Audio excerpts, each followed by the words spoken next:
Is that how you started the video? Yeah. I choked on it. I didn't even get a full exhale because I looked up in the corner and saw that we're live. Perfect. Maybe it's a good way to start every video though, just like a violent exhale. Just get the spittle all over the microphone and stuff. Maybe some, if you can get some on the camera lens. I'll have to increase my force. That'd even be better. Yeah. Yes, Michelle, with increased force, we'll be able to do some more damage and some more transformation, I'm sure. Yes. Well, welcome, everyone. As you come on in, say hello. Tell us where you're logging in from. Tell us how you're feeling. Tell us something. Tell us your favorite color or 1970s TV show. So let's get into some Q&A today. We got a few questions to answer, and just the whole concept of answering or asking questions, I think, is really important. And it's always fascinating when we get a list of questions that come in, like we can't just look at the questions and not try to analyze them, you know, like what themes are here and what are people really asking underneath the questions, or what types of questions are people asking. And one of the things that's really critical is that you ask questions. You know, the mind is full of vague, sort of window shoppy questions. Like, how do you get clients, or how do you make money, or how do you build a brand? And all of those are fine. There's none of those questions that are not valid. They're all valid. And your individualized "what about me" questions are going to produce the best answers. Yeah. Because what we need is specificity.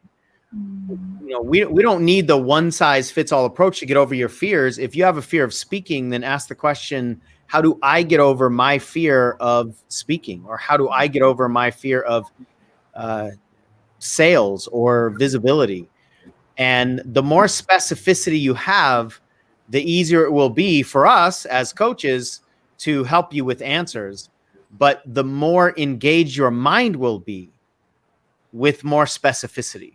Mm-hmm. So that's just my overall soapbox on just the idea of asking questions and showing up to Q&A sessions. And a lot of times you show up to a Q&A session and somebody else will ask a question that you didn't know you had, or you didn't even know was important. And you'll get some information based on somebody else's question. And this is just an undervalued process, I think. Mm-hmm. Yeah. These Q&A questions or Q&A sessions, and the importance of the specificity inside of them. So before we get to any of the actual questions, we got a few here that we'll see how many we can get to. So we've been doing a bunch of these videos, and we've been talking about all kinds of stuff. We've been talking about the core principles that'll build your business. We've been talking about confidence. We've been talking about what are some of the other topics I've forgotten at this point over the last several weeks. Oh my gosh. Sales, increasing sales, becoming more of a client magnet. Yep. Certainty around all of that. Confidence in your offer, confidence in you, confidence in transformation, what it really, really takes to be successful in the business. Right. So we got a lot of topics, a lot of videos that we've been doing recently. And if you want to see a lot of these videos that we've been doing live on the different platforms, you can go to the Facebook business page, coachseansmith.com. Facebook.com/Coach Sean Smith, and click on videos. And there's a playlist there called The Foundations of Coaching Success in 2021, I believe. So you can look at all those videos that we've been doing here. You can also register for our free 5-part mastery class series where we go much, much more in depth. We've got a couple Q&A sessions in that series, speaking of the importance of Q&A. And then we've got 3 deep dive workshops, multiple hours. And we're talking deep about the foundations of human behavior, the foundations of coaching, a bunch of coaching demos. And that's the juice. That's the stuff that we really need to create a powerful business especially in today's world and going forward. So if you haven't registered for that, then make sure you do. Everything is recorded. So if you don't join live, then you can catch the archives, etc. So let's jump into these questions. If there's anything you want to add to what I've already said, please do, Michelle, and then we'll go ahead and jump in here. I don't know that we'll get to this one from Renee, but I love what Renee just asked. Do you feel like anyone with anything? Yes, I love it. So the only thing I would add, and we'll talk about these, is keep asking your questions in the chat. So even if we don't get to it today, we're going to be doing this for the next couple of days. So if you do have a question that comes up on this video today, post it in the chat because I'm grabbing them and making sure that we get those answered. Perfect. Sounds like your dogs have a bunch of questions. They do, yeah. Yeah, they're making sure those get captured in the chat. Perfect. Real time. Yeah, so keep coming with the questions. Thank you for that. And we'll get to some of those if we have the time. And one of the things that we tend to do, if you've been around with our videos or watching the YouTube stuff that we do, is we tend to answer in depth, so we're not just going to try to slam 12 questions in here in a 30-ish minute video. We're going to take a few of them and answer them at depth as best we can so that we give as much specificity. And like Michelle said, we'll keep answering a lot of these questions. So first question is, how do I tell or use my story in a powerful way to impact my audience? First of all, I love the question because telling stories is probably the most powerful form of communication. We are a storytelling society. Most of us grow up as kids listening to bedtime stories, listening to nursery rhymes and watching TV, whether it's commercials or the shows that we watch, and pretty much everything is a story. And one of the best ways that we even coach is coaching with stories, coaching with analogies, coaching with metaphors. So your ability to and willingness to tell your story is going to be one of the things that draw people to you the most. Your ability to tell a story will make you more unforgettable than your ability to teach content. And when you can tell a story powerfully and you're willing to tell it the way that brings people in, then they'll consume your content better. So your storytelling ability will allow your content to land more for people. So you'll be more impactful with your content. But I think way too many people just put too much value on content, put too much value on information, and not enough value on stories. So I love the question. And for all of you, get good at telling stories. And the best way to tell an impactful story is to be impacted by your story. Like, tell the stories that are impactful for you and allow your stories to impact you even as you're telling them. And if you're telling stories that aren't really engaging you, then my invitation is tell better stories. Tell deeper stories, tell more vulnerable stories. Like, people that are listening to you, they're giving you their attention. And I think it's disrespectful to half-ass your storytelling if people are giving you their time. So be committed to the time that people are giving you. And one of the ways you can do that is be real with your stories. That doesn't mean you tell the deepest, scariest, most vulnerable story all the time. You want to have a vault of different stories and tell them intentionally, but challenge yourself.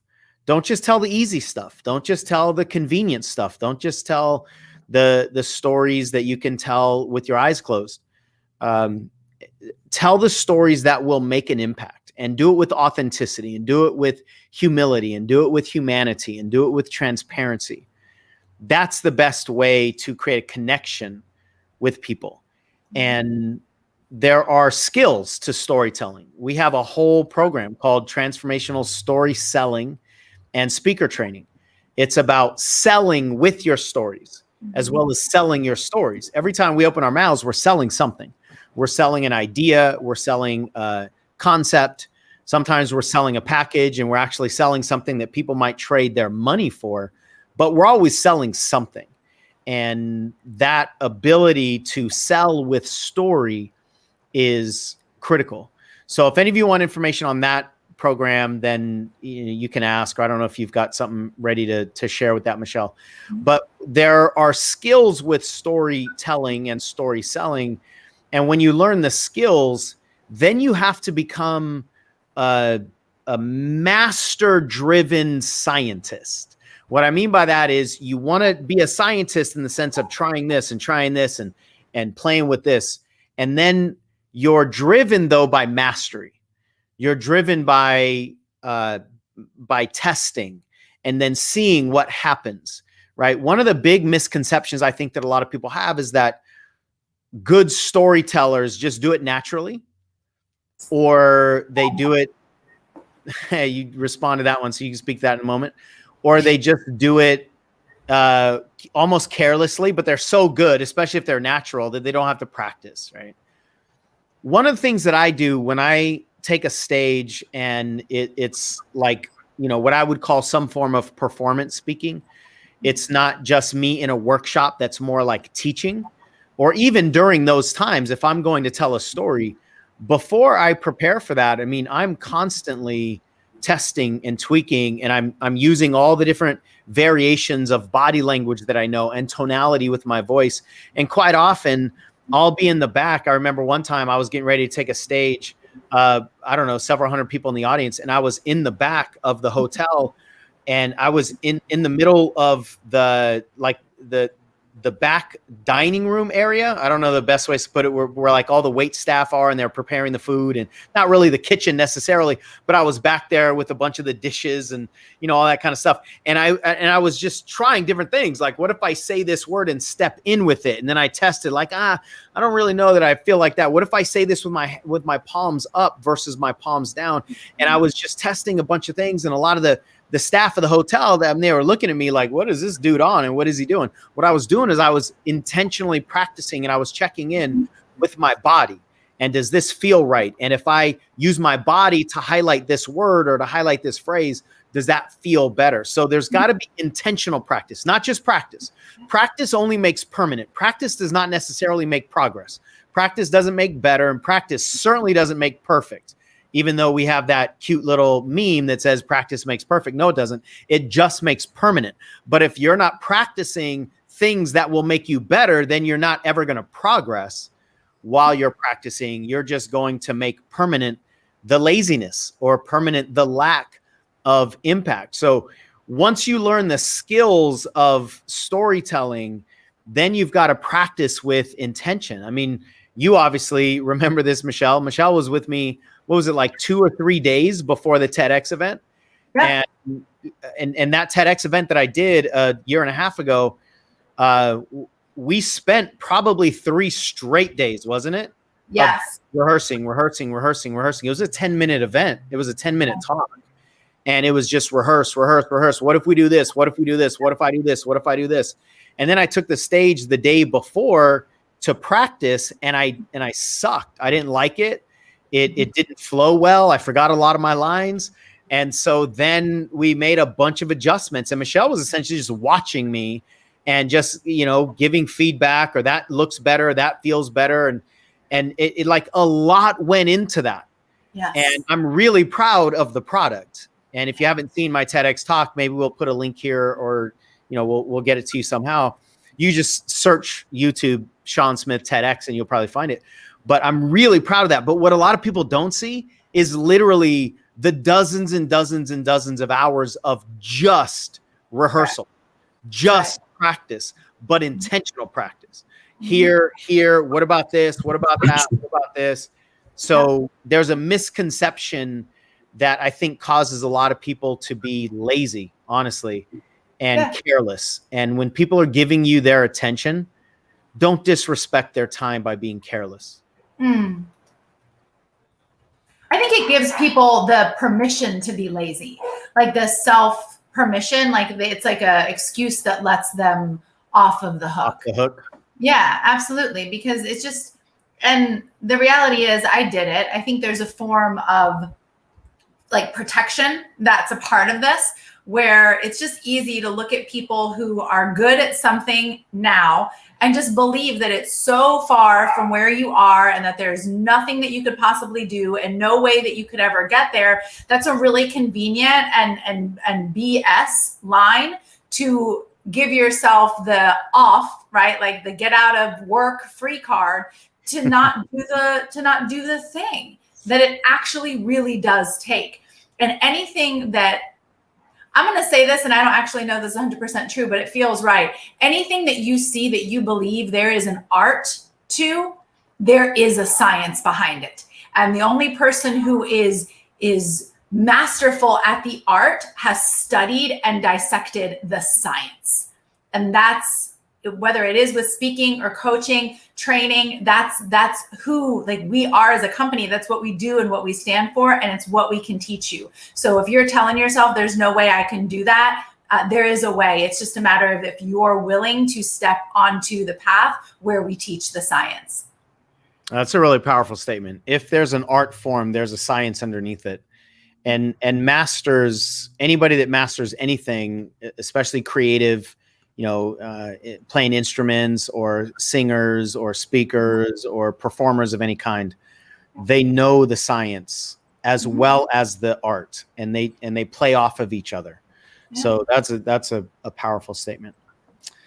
All right. Number 2, how do I get my first clients? There's a lot to this question. There are a lot of variables. Depends on who you are and what your market is and who's your seeker and what's your skill set and what are you afraid of and what are you excited about, and like all kinds of those variables. But we'll give you a roadmap here as best we can without a lot of those variables. But just understand that coaching is an individual, like inherently it's an individual path, because you as the coach are an individual. So when you create content, you're creating it from yourself. When you create coaching packages, and anything that starts with the individual needs to take the individual into account.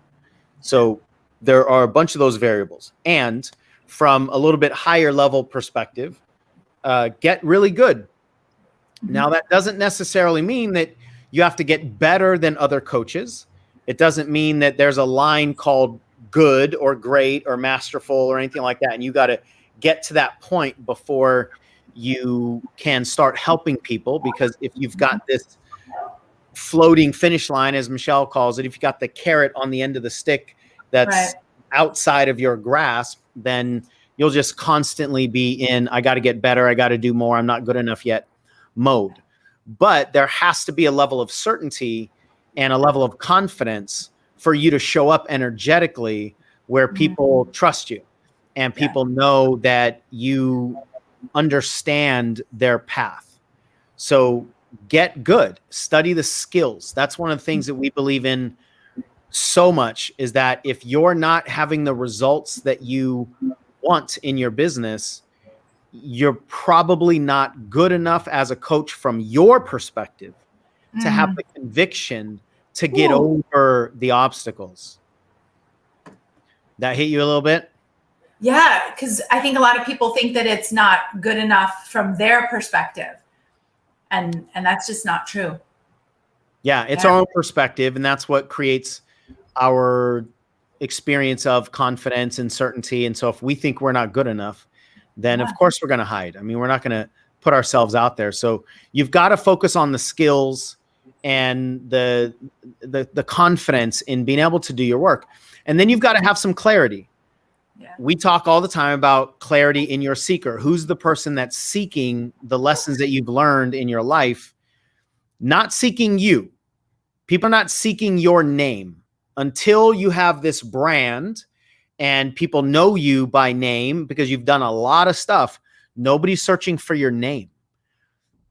This was a piece of realization or clarity that I think hit me within the last year or so.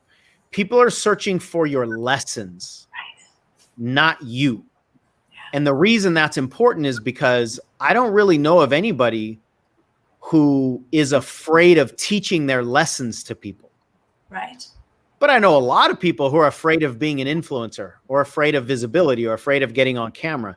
And that's all the ego's desire to protect self. But what if they're not after yourself? What if they're after your lessons?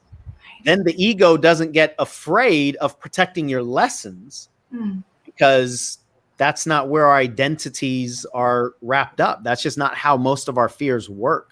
So if you recognize I have this thing called life lessons and people want those things, well, then how long am I going to get in the way? Like when we insert ourselves in between our seekers and the lessons, then we mess up everything because our egos then get involved and then we think we're not good enough. And what if they find out and I'm such an imposter and all this garbage?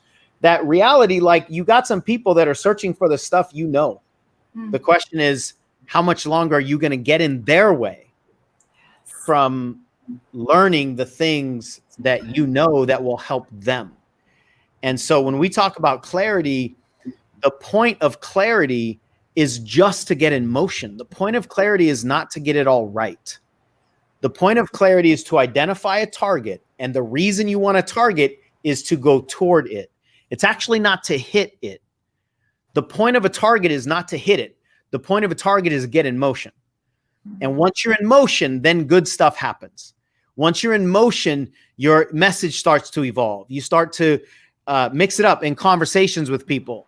You start to get more confidence. You start to get more certainty. You've got to get in motion. One of the things that I learned, I don't know how many years ago, is that your message needs oxygen to evolve.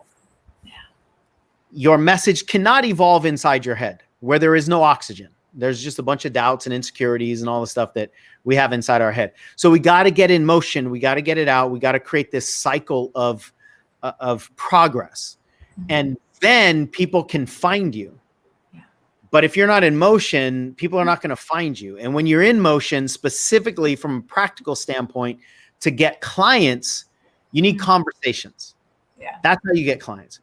I've been saying this to various people over the last, I don't know, few weeks or a couple months. Like, if my life was on your line, meaning if my life was dependent on whether you got clients or not, here's what I would tell you to do.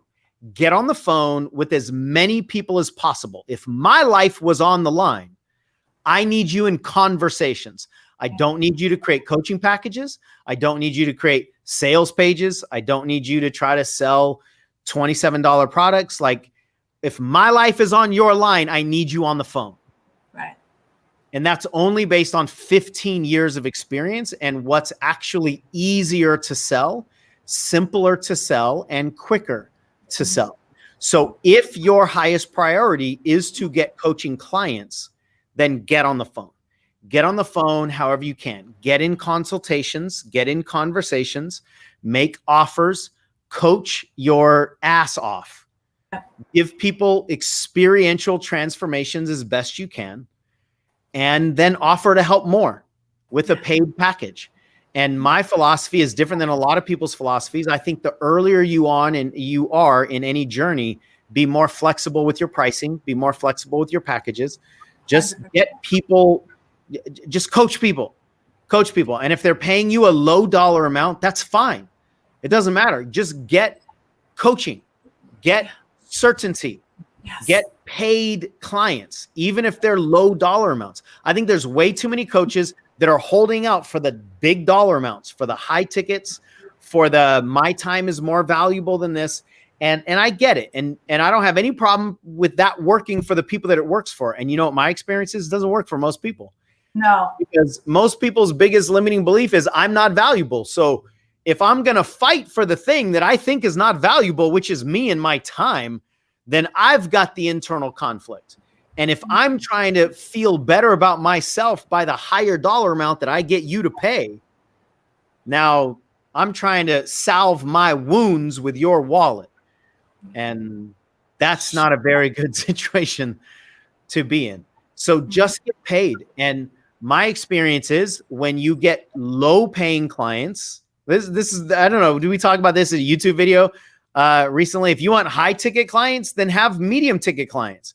Yes. And to get medium ticket clients, have low ticket clients. And to get low ticket clients, have no ticket clients. Thank you. Coach and coach and coach and coach.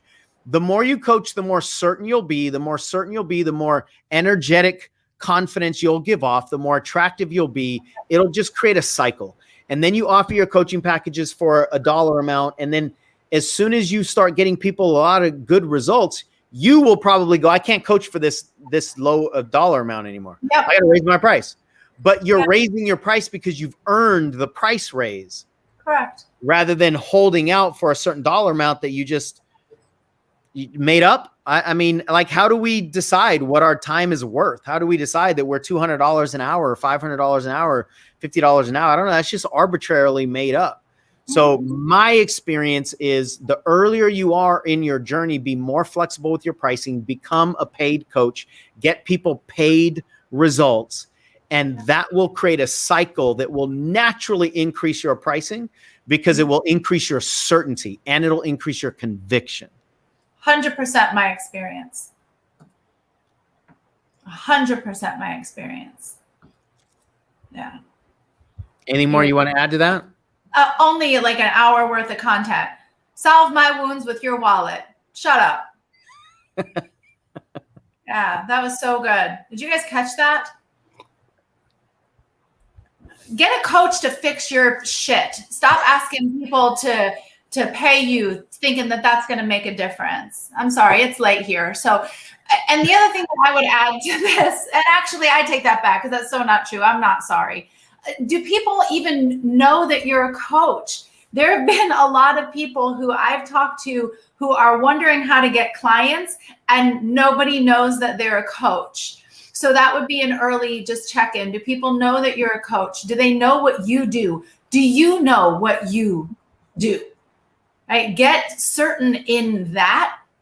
Be willing to coach for free, because what Sean said is there are so many people who spend so much time not coaching, holding out. And when you do that, there's so much pressure that's put on every single conversation where you're coaching like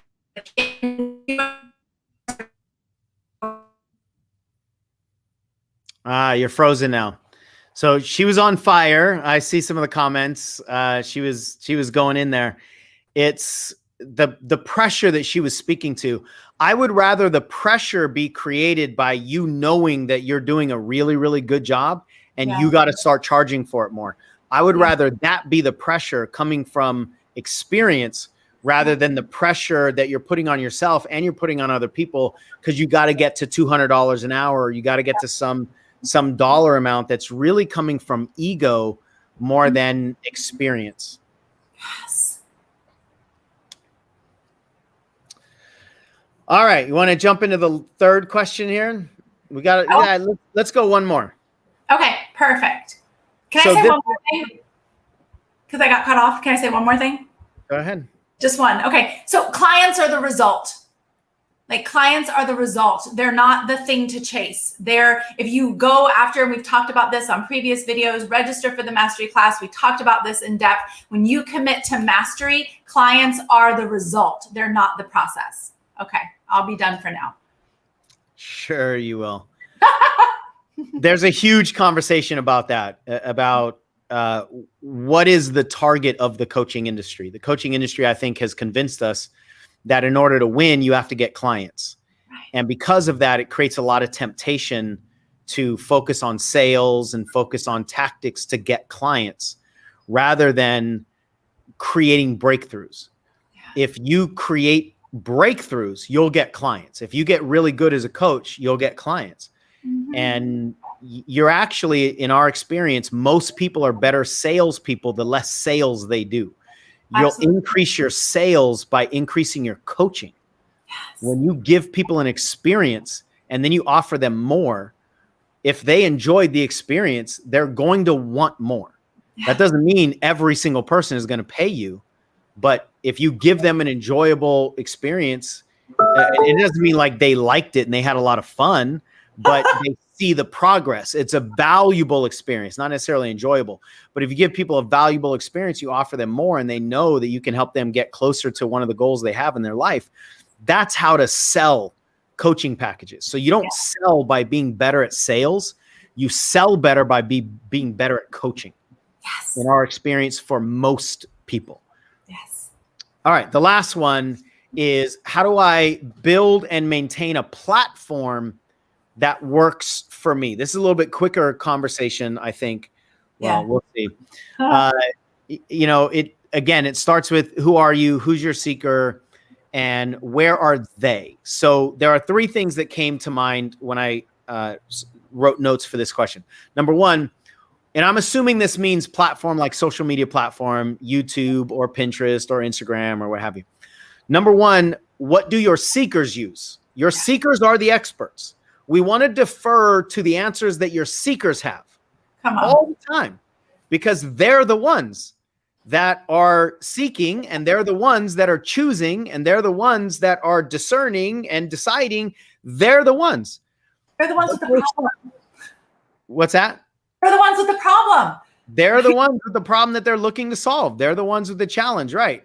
And so they are the ones that actually have the answers. Yes. And we spend way too much time deciding what we want to teach or what we want to sell, and not enough time learning what they want to buy and what they want to learn. All right. So where are your seekers? What platforms are they using? And then out of the platforms that they're using, this is number two, which one of those will you use?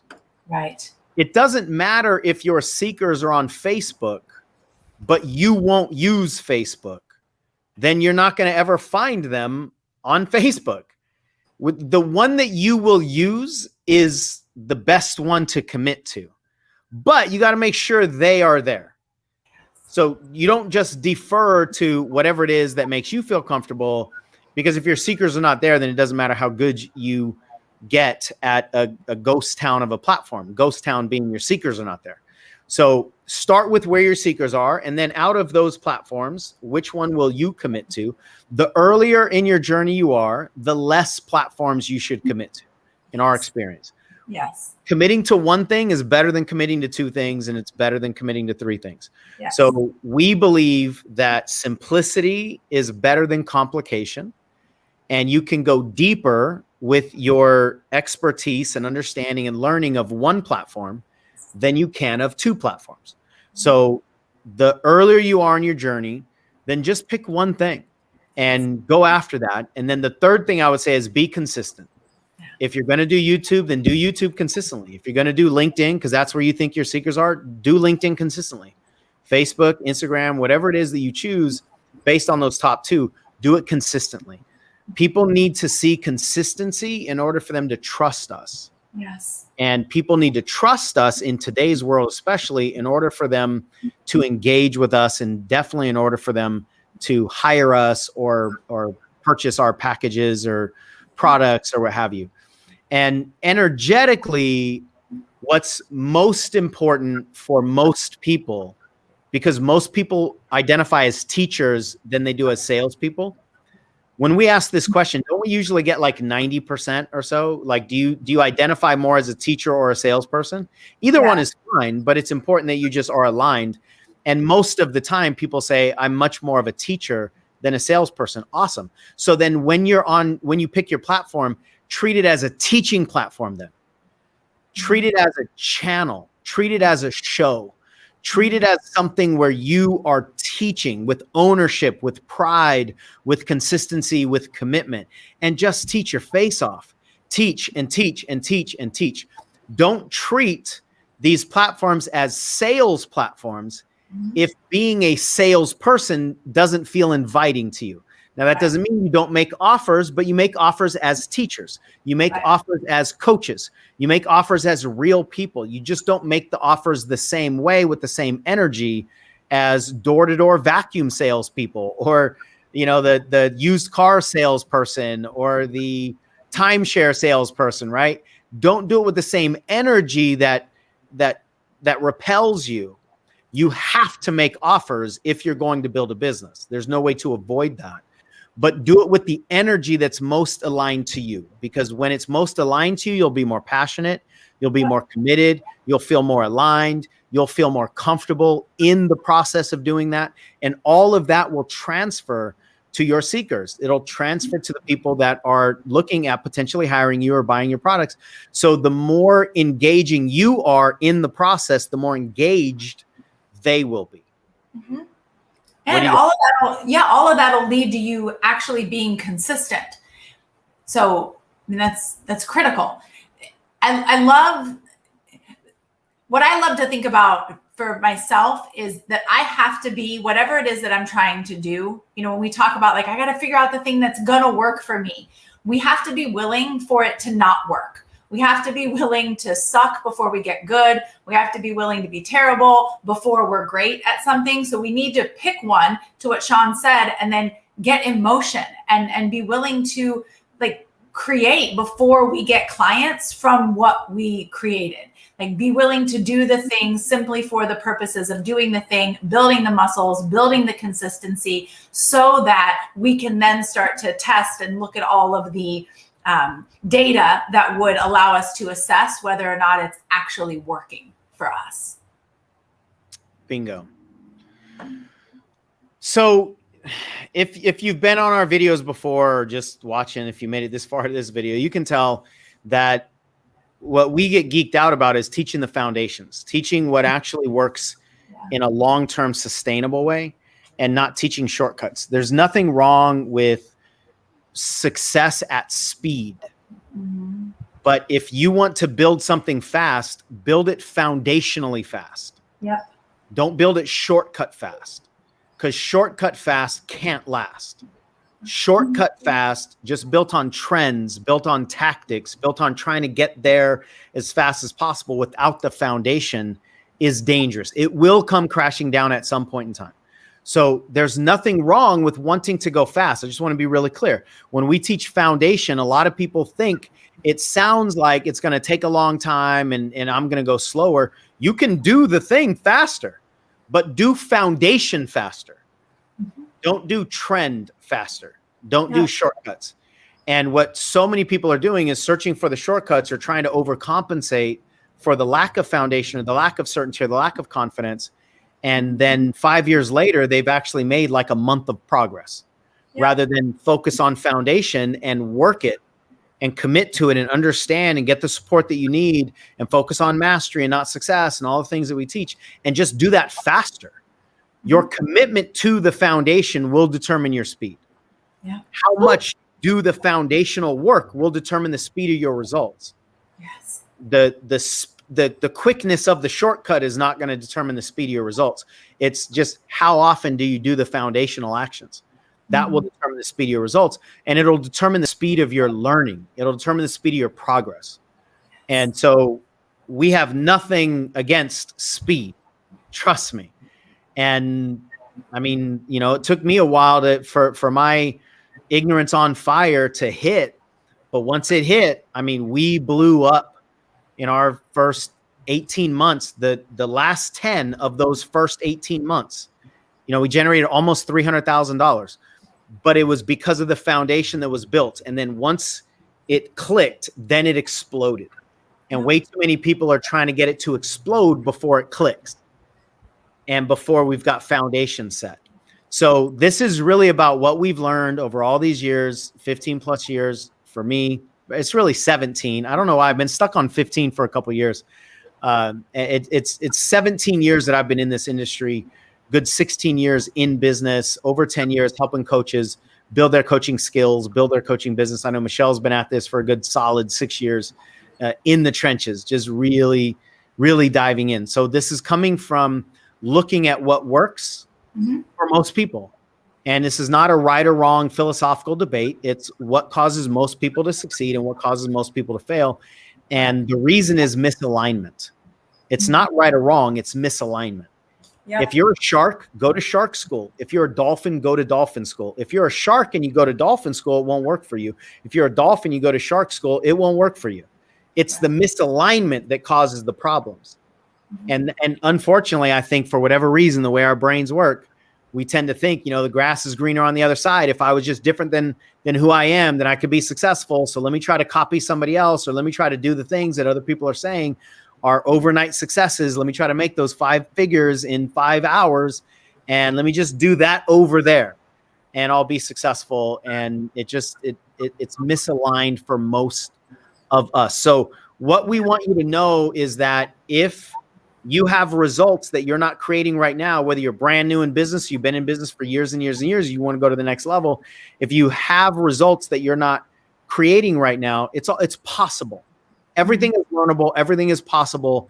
And if you've been following recipes that haven't been working for you, what I want you to consider is that it's not that you are wrong inside the right recipe.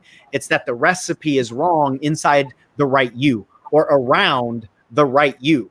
So this is about finding the recipe that supports you, exactly who you are, the lessons you've learned, the skills that you have, and not trying to force yourself out of your lane.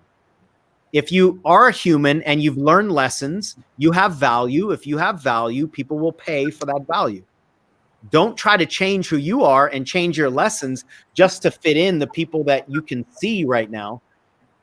Build a recipe around your unique properties, your unique assets, your unique traits, your unique characteristics. And there are people out there that are looking for that. Yes. You just need to find the right recipe for your magnet. Don't try to change your magnet to match who's in front of you. Yeah, that only works never. But only never. Well, only never. So, maybe. Good odds. Good odds. Yeah. Only works never. So we're going to end the video. And many of you know that we've got a 5-day training coming up. So if you are already in one of our programs, or you've been coaching for a while and you've been certified in other programs, you just feel like there's a level of certainty that you can go deeper into, then consider ECCP. You can go to coachshansmith.com/ECCP. We've got a 5-day training coming up. It's the beginning of August. It's all online. I don't know how many online events we're going to do going forward, but I know this one will be all online, which means you get to save on a bunch of expenses. You get to sleep in your own bed. You get to maintain some of the other roles and responsibilities that you have and still have a really powerful, foundational, transformational experience if that's part of your next step. So is there anything you want to add to ECCP before we wrap, Michelle? You've been there. I mean, you went, right? Once? Okay. You went to ECCP 11 times? Exactly. Yes. All of except for, I just told this to a client a couple days ago, with the exception of private coaching, every single one of my most significant, soul-shifting, life-changing, foundationally realigning, come back home to who I really, truly am, unbecome and drop every single thing that I pretended to be. Moments have been in that room with these people. So, yeah. If you're not, that probably doesn't sound good to anyone. So I would say, if you don't want to be more of who you are, and you don't want to be successful or feel good in your body and your life and your relationships, make more money, do things that are in alignment, operate from your highest values, be in a place of joy, look younger, feel better, I wouldn't go. Yeah. Probably not for you. That's what ECCP stands for, all that stuff that Michelle just said. So go check it out if you are intrigued by it. If you have any questions about it, then let us know. You can comment on any of these videos or respond to any of the emails if you're on our email list. Find us on YouTube. We're pretty easy to find. So we'll support you in any way that we can and advocate for this work, because my version of what Michelle said is this work only changed every single ounce of my life. And that's what we are a stand for. So stick around, not right now, but on our page, and be on the lookout for more videos. We're going to be answering a lot more questions. Several of you put questions in the comments here. We'll get to them. We just had questions in the queue earlier that we wanted to get to first. So we'll continue doing that. Until then hopefully everything is fascinating and foundationally wonderful in your life. And if it's not, then that's okay too. I just wish you a human experience whatever that looks like for you between now and the next time we see you in the next video. Beautiful. Bye, everyone. Adios. Did you just call me beautiful? I did.